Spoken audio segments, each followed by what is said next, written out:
Alô, comunidade! Começa agora o ICL Urgente com as principais notícias do Brasil e do mundo, sempre às 5 horas da tarde. Opa, já tem notícia aqui no telão e a gente nem começou, mas vamos já para a nossa redação, sempre às 5 horas da tarde, com a Laura Couto, né, que sempre traz as atualizações para a gente. A Laura Couto sempre traz as atualizações para a gente. Acho que estamos sem comunicação com a nossa redação. Eu vou tocar daqui e a gente logo mais volta com a Laura Couto. Boa tarde para você que mora nesse país em que o ex-presidente Bolsonaro foi parar de novo, gente, num hospital. É dor de barriga, mais uma vez. E olha que a semana nem foi tão ruim assim para ele. Está avançando na Câmara o projeto de lei da anistia para os golpistas. Já há número de assinaturas suficiente, é a informação que circula. Mas talvez Bolsonaro tenha levado um susto, né, ao ver o acórdão divulgado hoje pelo STF, que oficializa o ex-presidente agora é réu mesmo, está tudo no papel e ele vai a julgamento ao lado de mais 7 assessores muito próximos. Já, então, trazemos as imagens e atualizações de Bolsonaro hospitalizado no Rio Grande do Norte. Vamos para o noticiário político, né? Os deputados da oposição conseguiram reunir as assinaturas necessárias para pautar em regime de urgência o projeto de lei da anistia na Câmara. É a informação que circula nesta tarde em Brasília, apesar da lista não ter sido apresentada publicamente ainda, né? O requerimento proposto pelo líder do Partido Liberal na casa, o deputado Sóstenes Cavalcante, teria atingido mais de 200 assinaturas. São necessárias 257, então tá num limite ali muito tênue. Laura Couto tem mais informações sobre isso. Vamos para a nossa redação, Laura. Boa tarde, Rodrigo. De acordo com uma apuração do nosso colega Kleber Lourenço, aqui do ICL, uma troca na liderança do movimento fez com que o projeto de lei de anistia avançasse no Congresso. Como a gente vem comentando, até essa semana a tramitação do projeto parecia travada. O movimento estava sendo liderado pelo deputado federal Sóstenes Cavalcante, do PL do Rio de Janeiro. Somado a isso, também tinha um receio de que o avanço do projeto pudesse levar a uma crise com o Supremo. Só que tudo mudou na quarta-feira, quando o ex-presidente Jair Bolsonaro assumiu aí a liderança do movimento, entrou em campo, conversou com parlamentares e até mesmo com o presidente da Câmara, Hugo Motta, como a gente citou ontem. No fim da tarde de ontem, o requerimento da urgência já tinha reunido quase todas as assinaturas necessárias para ir para o plenário. A expectativa é que o requerimento seja oficialmente apresentado pelo Sóstenes Cavalcante dia 24 de abril, quando o Hugo Motta vai voltar de viagem. Rodrigo. Muito bem. Então, a informação que a Laura traz para a gente é de que a imprensa tem esta apuração e o nosso colega Kleber Lourenço também, do ICL Notícias, de que o PL, o partido do Bolsonaro, teria 260 assinaturas, um pouquinho mais, né, do mínimo necessário para apresentar o requerimento de urgência. Só que tudo depende do Hugo Motta, porque existem dezenas de projetos com urgência requerida e estão lá aguardando para entrar na pauta. Não quer dizer que o projeto da anistia vai furar a fila dos outros. O Hugo Motta já avisou que depende de um acordo com os líderes de partido. E aí ele vai decidir se pauta ou se não pauta. Temos que esperar. Fora isso, o Sóstenes Cavalcante só deve apresentar esse projeto lá no dia 24, 25 de abril, depois do feriado de Páscoa, quando o Hugo Motta retorna, né, de uma viagem. Para fugir da pressão, né, desse projeto de anistia, evitar uma crise entre os três poderes, o Hugo Motta, como a gente mostrava nesta manchete aqui, negocia com o presidente Lula, com as lideranças políticas e até ministros do STF um acordo para encontrar uma alternativa ao projeto. Motta tenta construir um consenso entre os três poderes para reduzir a pressão, que é a pressão pela anistia que é defendida por Jair Bolsonaro, mas é vista como uma afronta ao STF e um possível gatilho para uma crise institucional. Então nós temos aqui duas coisas colocadas. O partido do Bolsonaro conseguiu apoios no Centrão e chegou a 260 assinaturas aproximadamente. Essas assinaturas não foram mostradas publicamente, porque eles temem que, se mostrar, alguns podem recuar e tirar os nomes dali, porque o governo não quer anistia. Então, se tem deputado de partido com ministério, com um cargo no governo federal, assinando o projeto de anistia, pode perder. Então, os nomes não estão sendo mostrados. Isso só deve ser feito depois da Páscoa, nesta reunião do Sóstenes Cavalcante com o Hugo Mota. Isso de um lado. E de outro lado, o Hugo Mota, com o Supremo, com o Lula, tentam articular uma alternativa a esse projeto de anistia, talvez para permitir redução das penas, revisão das penas para aqueles já condenados, né, e tirar a pressão desse projeto. Enquanto tudo isso acontece, hoje, o ex-presidente Jair Bolsonaro foi internado de novo por sentir dores abdominais. Ele estava numa viagem ao Rio Grande do Norte, deu entrada em uma unidade de saúde. Olha o Bolsonaro aqui, ó, dando entrada na unidade de saúde. No interior do Rio Grande do Norte, na cidade de Santa Cruz. E depois foi transferido de helicóptero para Natal, a capital do estado. Aqui está o Bolsonaro, aquela confusão toda nos corredores, ele levado na maca. O helicóptero que transferiu o Bolsonaro da cidade de Santa Cruz para a capital Natal foi disponibilizado pela governadora Fátima Bezerra, do PT. De acordo com os bolsonaristas, o mal-estar abdominal sentido pelo Bolsonaro é decorrência da facada que ele sofreu em 2018. Laura Couto tem mais informações. Laura. Rodrigo, a última informação que foi dada é de que o médico Luiz Roberto Leite, diretor do Hospital Rio Grande, onde o Bolsonaro está internado, disse que o ex-presidente não deve passar por cirurgia, mas ele também não tem condições de ter alta. Só que o médico do Bolsonaro não descartou a possibilidade de que o ex-presidente possa passar por uma cirurgia.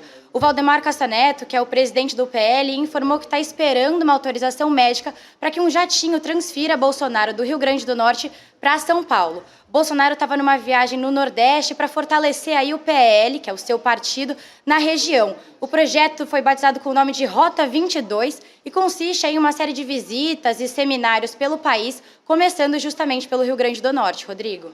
Pois é, a gente tem essas imagens e olha, Laura, o Bolsonaro já abusou tanto dessa questão de usar a situação médica dele para fazer política, de dar entrevistas de dentro do hospital, que as pessoas chegam até a duvidar, sabe? As pessoas chegam a duvidar, ficam olhando assim, será que ele está se fazendo de vítima? Será que ele está realmente com dores abdominais? Porque o Bolsonaro acabou de dar até uma entrevista de dentro do hospital, deitado na cama do hospital. Ele fez isso na campanha de 2018. Toda vez que a situação fica ruim para ele, ele arranja uma internação. Esta semana nem estava tão ruim assim, mas esse cenário todo aqui pode ter a ver com uma tentativa do Bolsonaro de consolidar a figura de vítima e assim arrancar as assinaturas que faltam, consolidar o projeto de anistia na Câmara dos Deputados. Pode estar dentro desta estratégia. A gente é obrigado a duvidar de tudo quando se trata de Bolsonaro e da saúde dele. Não há clareza, é tudo nebuloso. E toda vez que ele está em dificuldade, vai parar no hospital. Olha a imagem dele chegando aí, vira um circo. Não é uma internação normal, é uma internação filmada, transmitida, transformada numa espécie de circo em que se mistura religião, vocês viram ali, preces, saúde, vitimização, no momento em que ele virou réu, justo no dia em que o STF oficializou, colocou no papel o acórdão em que Bolsonaro vira réu. O paciente internado e o réu Bolsonaro são a mesma pessoa. O ministro Paulo Teixeira, do Desenvolvimento Agrário e Agricultura, fez até um post sobre essa situação curiosa, né, em que o Bolsonaro acabou sendo transportado num helicóptero cedido pela governadora do PT. E está aqui, ó, a postagem do Paulo Teixeira. Olha aí, aquele agradecimento especial ao presidente Lula, que entregou as novas ambulâncias do SAMU. E a postagem, o Bolsonaro saindo da ambulância do SAMU novinha, que o Lula acabou de entregar. O presidente Lula que entregou várias e várias unidades do SAMU. Aliás, o Lula que criou o SAMU, né, no primeiríssimo mandato dele, lá em 2003, 2004, um serviço federal de atendimento de emergência. Então, a postagem aí do deputado Paulo Teixeira. Vamos seguir acompanhando. A Laura trouxe a informação, um médico deu uma entrevista lá no Rio Grande do Norte dizendo não precisa passar por cirurgia de emergência, mas também não tem condições de alta. Então ele vai ficar aí um dia, 24 horas, encebando com estas imagens todas. Talvez seja transferido para São Paulo. Se tivermos informações, traremos aqui no ICL Urgente e no ICL Notícias segunda edição, atualizando o boletim do réu Jair Bolsonaro. O curioso é que a internação aconteceu, e agora eu mudo a página, né? Saio da saúde e vou para a justiça. A internação aconteceu justo no dia em que o STF publicou o acórdão da decisão que tornou Bolsonaro e mais 7 asseclas réus por tentativa de golpe. Coincidência ele ter se internado justo nesse dia? A publicação do acórdão marca o início formal da ação penal. Isso é muito importante. Agora começou a ação penal. O acórdão traz a denúncia que foi integralmente recebida contra Jair Bolsonaro, Alexandre Ramagem, Almir Garnier, o almirante, comandante da Marinha, Anderson Torres, o general Augusto Heleno, o ajudante de ordens Mauro Cid, o general Paulo Sérgio Nogueira e o general Braga Neto. Esses aí são os réus que hoje, no papel, né, estão aí nesta condição de réus e dão início à ação penal lá na primeira turma do Supremo Tribunal Federal. De volta para a nossa redação, Laura, quais os próximos passos, então? Agora viraram réus oficialmente. Rodrigo, agora os advogados dos 8 réus vão ser notificados e tem aí um prazo de 5 dias para questionar ou contestar trechos do julgamento que aconteceu agora no fim de março. Aí o ministro Alexandre de Moraes deve analisar esses recursos.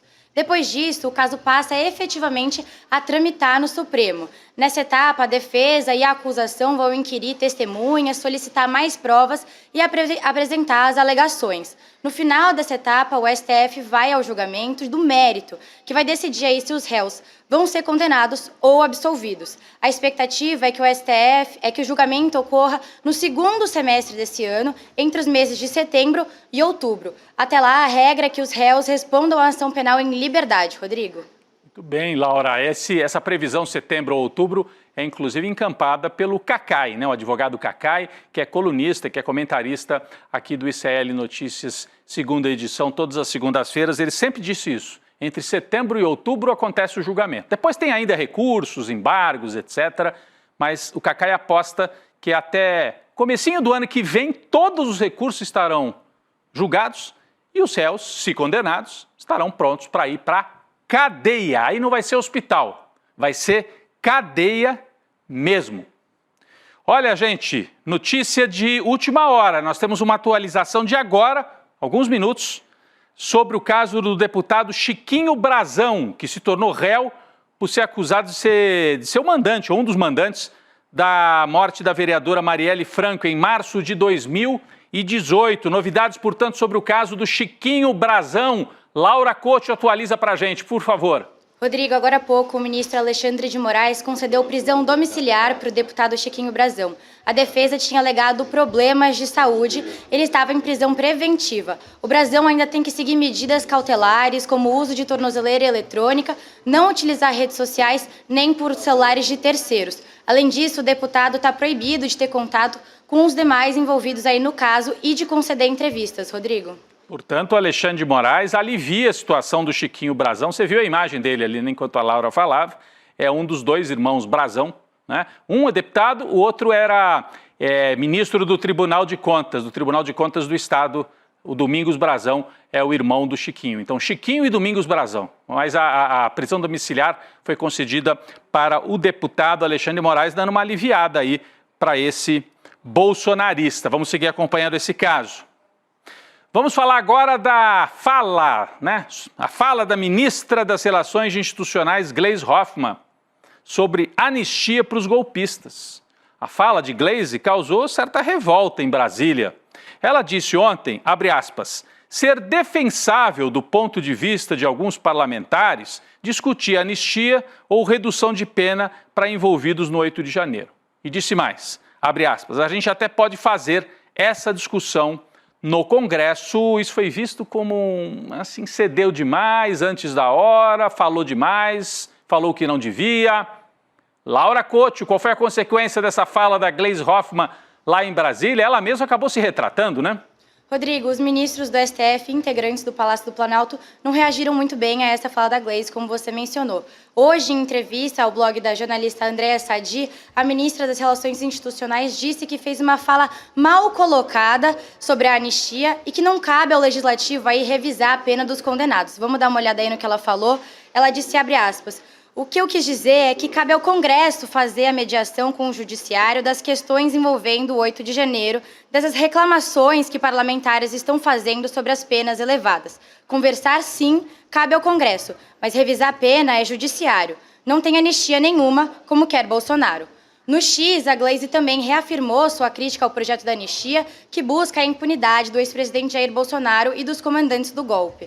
Ela disse, quero deixar claro que eventuais revisões de pena aos réus do 8 de janeiro cabem única e exclusivamente ao Supremo Tribunal Federal, que conduz os processos. Reafirmo minha crítica ao PL da anistia e seu substitutivo que visam a impunidade de Bolsonaro e dos comandantes do golpe. Rodrigo. Muito bem, Laura. Então a Gleisi se retratou de certa maneira, né? Diz que foi uma fala mal colocada e diz que cabe ao STF decidir eventualmente se reduz penas, mas isso mais adiante, não sob essa pressão do bolsonarismo. Deixa eu trazer um assunto aqui para vocês. 2 semanas atrás estava um auê, né, por aí, assim. O governo do Lula acabou, o Ciro Nogueira conversando com gente do mercado financeiro, acabou, o Lula não vai nem ser candidato, tudo blá, blá, blá, blá, blá, blá. Hoje, o Renato Meirelles, que é um consultor especializado na classe C, ele que criou ou desenvolveu esse conceito da nova classe média e da maneira como ela consome e se coloca politicamente, socialmente no Brasil, o Renato Meirelles ganhou uma página inteira no jornal O Globo para avaliar o cenário político para o ano que vem. E veja só a avaliação do Renato. A gente tem aqui esta página inteira no jornal O Globo. Olha a manchete. Lula é favorito em 2026 e quem defender a anistia será rejeitado no entendimento do Renato Meirelles. Ele escreveu esse livro aqui, Um País Chamado Favela e tal, especializado também na população, né, que vem de baixo e que ascende socialmente, principalmente nos 2 primeiros governos do Lula e no primeiro governo da Dilma. Ele fez avaliação do cenário político e também sobre a oposição. Veja só o que o Renato Meirelles falou sobre a candidatura do Tarcísio, que muita gente dá como imbatível, ninguém segura. O Tarcísio é o candidato do mercado financeiro, é o candidato também das elites de São Paulo, das elites empresariais. A gente tem um trechinho destacado aqui da fala dele, podemos colocar aqui na tela, acho que é um outro trecho. Esse trechinho aqui ainda não veio. Tá aqui no canto, olha isso aqui, ó. Abre aspas para o Renato Meirelles. Enquanto Tarcísio não pontuar de maneira relevante na pesquisa espontânea, ele não pode ser considerado viável na eleição. Essa é aquela época do ano em que marqueteiros querem ganhar as contas para fazer as campanhas. Eles estão dizendo para o Tarcísio que, embora ele seja desconhecido no Brasil, quem o conhece o adora. É blá, blá, blá de pré-campanha. E aí disse o Renato Meirelles, deixe uma campanha eficiente vir e colar o Bolsonaro nele, no Tarcísio, para você ver o que vai acontecer. Então o Renato Meirelles, eu achei interessante o Globo ir ouvir o Renato Meirelles, porque estava assim um auê de que o Tarcísio é imbatível. A campanha nem começou, a gente nem sabe se o Tarcísio vai ter coragem de largar São Paulo para ser candidato. Mas, um monte de entrevista, inclusive de marqueteiros, dizendo assim, o Tarcísio é o nome. Ele é realmente um candidato perigoso, porque ele tenta vender esta imagem de moderado, que ele não é. Ele tenta ser moderado, mas ele está lá no caminhão defendendo o golpista, né? Então ele fica se equilibrando. Se colar Bolsonaro em Tarcísio, será que ele fica tão forte assim até o fim? Né? Esta é uma questão que levanta o Renato Meirelles e ele crava, Lula segue a ser o favorito em 2026, não é um oba-oba, ele também traz aqui muitas limitações, muitas questões, dificuldades da esquerda para dialogar justamente com esse setor que ele estuda. Essa nova classe C, né? Pessoas que são pobres, mas se veem como empreendedores, é um fato. Tem uma dificuldade dos setores aí do PT, do Lula, para dialogar com esse povo. E também a questão dos preços e dos alimentos. É isso. Falando em preços e alimentos, hoje o IBGE divulgou os dados da inflação o IPCA, que encerrou o mês de março com um avanço de 0,56%. Significou uma redução em relação a fevereiro, quando a inflação tinha sido mais do dobro, né? 1,31%. Você percebe aqui, neste gráfico, que fevereiro foi o grande pico, né, do aumento de preços, 1,31% só no mês de fevereiro, e março a inflação volta para que 0,56%, mais ou menos na média do que vinha em meses anteriores, né? Em meses anteriores estava ali 0,50, 0,56 e tal. Então, de fevereiro para março, houve um certo recuo, mas ainda é preocupante. Ainda está num patamar que não é de total tranquilidade. Ainda mais sabendo que quem puxou essa alta aqui de 0,56 foram os alimentos, que aceleraram, continuaram acelerando, né? Então, é importante ficar de olho nisso. No acumulado dos últimos 12 meses, a inflação passou para 5,48%, né? Portanto, acima do teto da meta. Laura Couto traz mais informações para a gente, por favor, sobre os produtos que mais pressionaram a inflação nesse mês de março. Rodrigo, todos os grupos de produtos e serviços tiveram alta no mês de março, mas eu vou trazer aqui os dois que mais contribuíram nesse aumento. O primeiro é o grupo de alimentação e bebidas, que respondeu por 45% do índice desse mês. As principais altas foram no tomate, café moído e no ovo. Os transportes também tiveram um impacto significativo na inflação e o resultado foi principalmente influenciado pelo aumento na passagem aérea, que registrou o terceiro maior impacto individual nesse índice. Rodrigo. Tanto, Laura, a gente trouxe, eu até quis trazer as duas informações próximas, né? A avaliação do Renato Meirelles e o desafio que continua sendo do Lula, o principal desafio, conter o preço dos alimentos. Então, não significa, se a gente puder botar aquele gráfico de novo aqui, daquela linha vermelha que sobe e desce, não significa que os preços caíram, entenda isso. Os preços continuaram subindo, mas eles estavam subindo muito em fevereiro, 1,31%, e subindo um pouco mais devagar em março. Esse é o quadro e, como a Laura trouxe aqui para a gente, continua sendo desafiador para o presidente Lula, ainda mais com o cenário internacional, e eu vou entrar justamente nisso agora. Hoje, a China anunciou tarifas de 125% para responder aos Estados Unidos, aprofundando ainda mais a guerra comercial entre as duas maiores economias do mundo. Está aqui na nossa manchete. Em nova resposta a Trump, China eleva tarifas de produtos dos Estados Unidos para 125%. A nova medida entra em vigor amanhã. A Comissão Tarifária do Conselho de Estado de Pequim disse em comunicado que o tarifaço de Trump contra a China, abre aspas, viola gravemente as normas comerciais internacionais, as leis econômicas básicas e o bom senso. Esse é o principal, bom senso, porque quando o Trump joga para 125, significa que ele não quer fazer comércio com a China, quer travar tudo, não é? Laura Couto, vamos atualizar essa guerra comercial entre China e Estados Unidos. Rodrigo, em meio a essa ofensiva ao tarifaço, o presidente chinês Xi Jinping ele fez um apelo à União Europeia para se reunirem aí como uma resistência conjunta a uma intimidação ao Donald Trump. O Xi Jinping se reuniu em Pequim com o primeiro-ministro espanhol Pedro Sánchez. Nessa reunião, o Xi Jinping destacou a necessidade de uma cooperação entre essas potências diante dessa guerra comercial iniciada pelo presidente dos Estados Unidos, Donald Trump. Mais tarde, o Pedro Sánchez disse em uma entrevista coletiva que as tensões comerciais entre as potências não deveriam interferir no desenvolvimento da cooperação. Rodrigo. Muito bem.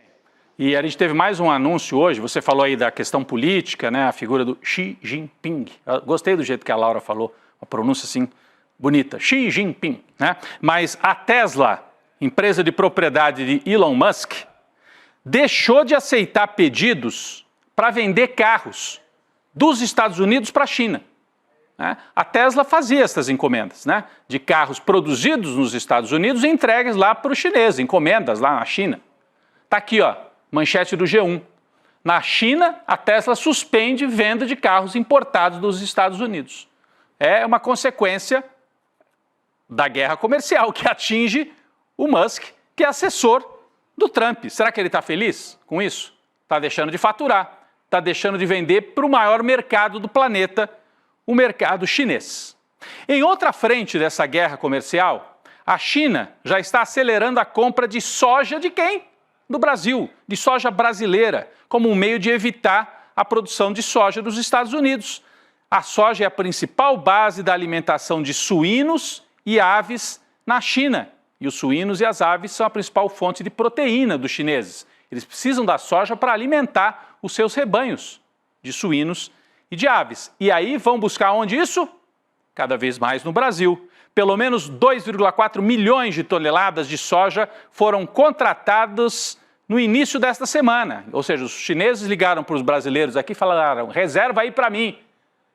Põe aí na previsão, manda pelos navios aqui para a China. Quase 1/3 do volume que a China costuma processar por mês, segundo a agência Bloomberg. Portanto, quando a gente fala o Brasil pode se beneficiar de alguma maneira dessa guerra comercial? Pode. Estamos vendo um exemplo aqui. E os Estados Unidos podem quebrar a cara com essa guerra comercial? Podem. Estamos vendo aqui também com esse exemplo da Tesla deixando de vender carros lá para os chineses. Sobre essa guerra comercial, um assessor do ministro da Fazenda, Fernando Haddad, disse hoje que o tarifaço do Donald Trump pode ajudar o Brasil numa outra área até, baixando a inflação. Está aqui nesta manchete do site UOL, na coluna da Amanda Klein. No Ministério da Fazenda, segundo a jornalista Amanda Klein apurou, a avaliação é de que o abalo econômico causado pelo tarifaço pode fazer com que o IPCA volte para dentro da meta do Banco Central, que tem teto de 4,5% ao ano. Acabei de mostrar que o IPCA nos 12 meses estourou o teto, está em 5 e pouco, 5,5%. Então a avaliação é que com o tarifaço isso pode ajudar o Brasil. Esse assessor ouvido pela jornalista diz que se o dólar se mantiver ao redor do que ele está hoje, cerca de 5,80, a queda dos preços das commodities agrícolas e do petróleo nas bolsas internacionais vai contribuir para desacelerar a inflação de alimentos e os preços dos combustíveis no Brasil. Portanto, seriam duas consequências positivas aí que a gente acabou de ver para o Brasil. Vender mais para a China e até ajudar a controlar a inflação. Estamos falando bastante, mostrando até o Lula aí na tela.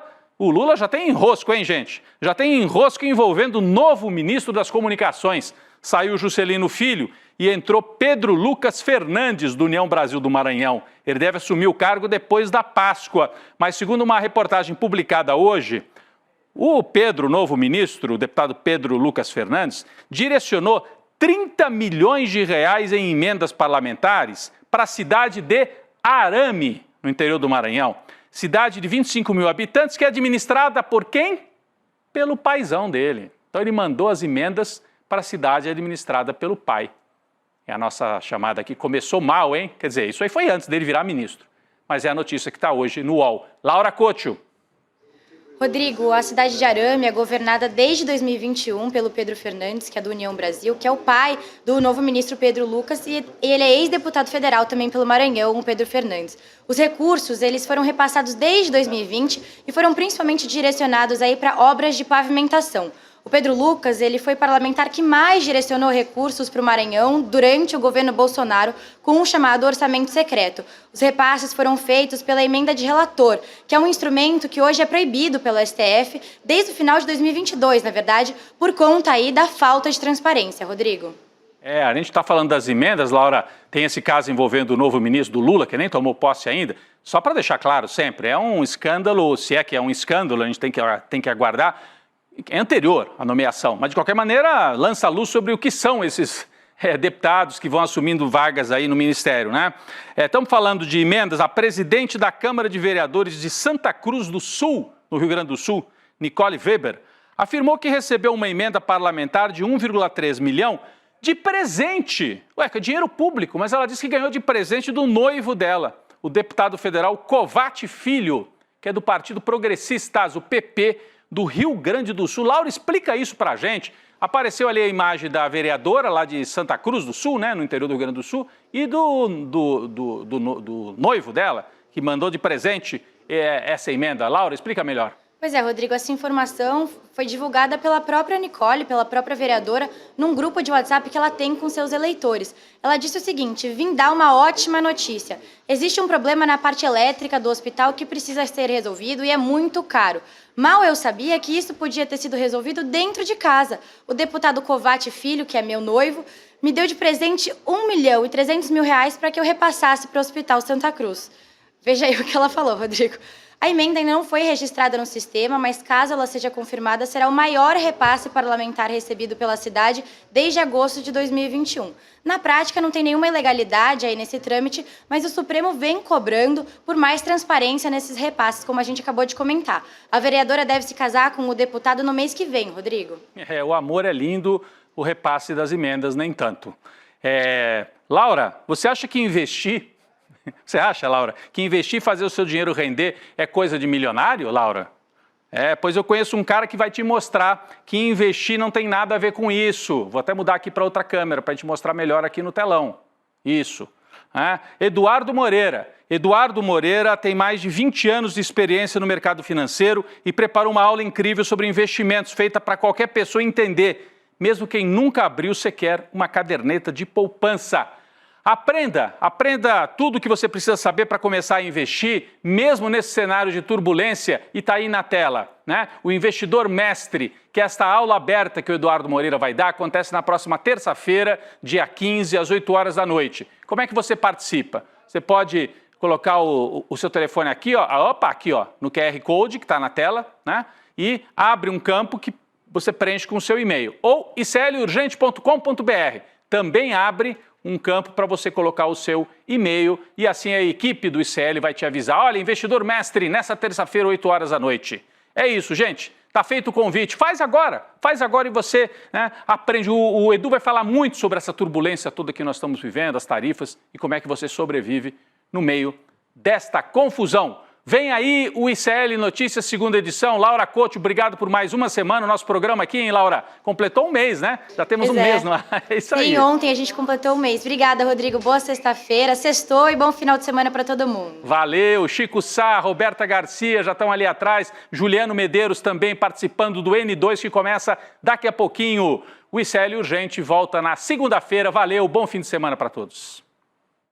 Você já percebeu que quando um banco ou corretora te ajuda a investir, eles sempre recomendam o produto deles? E eles falam que são as melhores opções, mas nunca te contam a verdade por trás das recomendações. A verdade é que os bancos e as corretoras não ganham dinheiro quando você investe bem. Eles ganham quando você segue as recomendações deles e muitas vezes são feitas para beneficiar a própria instituição e não seu bolso. Eduardo Moreira trabalhou dentro do mercado financeiro, conhece os bastidores como poucos e decidiu revelar tudo que os bancos não querem que você saiba. Ele já ajudou milhares de brasileiros a investirem com segurança, sem depender de corretora. E agora quer te mostrar o caminho certo para fazer isso também. No dia 15 de abril, às 8 horas, Eduardo Moreira vai te ensinar como investir com segurança e rentabilidade. Vai ser uma aula online e gratuita. Até lá!